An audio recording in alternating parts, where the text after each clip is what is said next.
Are you wondering why Republicans in Congress aren't following the leads of people like Megyn Kelly, Tucker Carlson? Here's an idea. I've talked about the Stanley Milgram experience and obedience in other videos, but let me tell you how I think it relates to what's going on with people peeling off from MAGA. If you're not familiar with Stanley Milgram's work on obedience, you probably saw it in high school or college at some point. There's a film where participants are brought in and put in front of a shockboard, and they were made to believe that they were shocking another participant because they weren't learning word pairs effectively.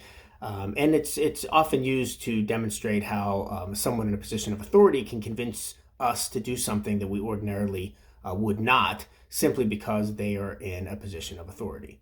The reason I'm bringing it up now is as the Iran war is progressing, and I'm seeing more MAGA folks, high-profile MAGA folks, peeling off people that were supporting President Trump for a long time.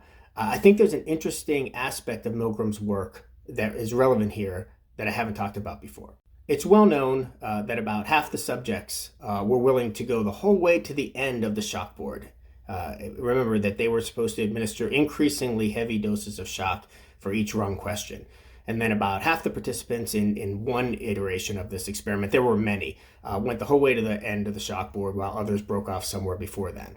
But what's interesting is that Milgram found that there was something about the 150 volt mark, that if people were going to break off, they typically would break off somewhere between 15 and 150 volts.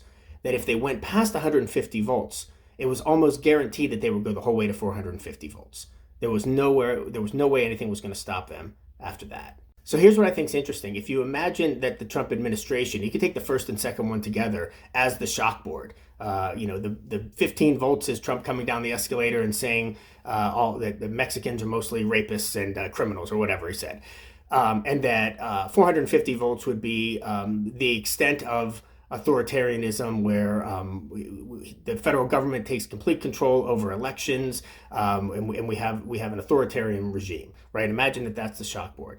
The problem is, when people are starting to break off, there's going to be a point at which they will never break off, because they can't say this is the thing that did it. So if people are saying now, well, it's the Iran war, this is the thing that did it, we said no new wars, it's got to be hard to look back and go, but I was okay with them bombing fishermen in the Caribbean, or it was okay, to have ICE raids in the streets with people who weren't very well trained. And so, in other words, you have to excuse away the previous voltages, and once you get past a certain point, it's just not going to be possible to do that.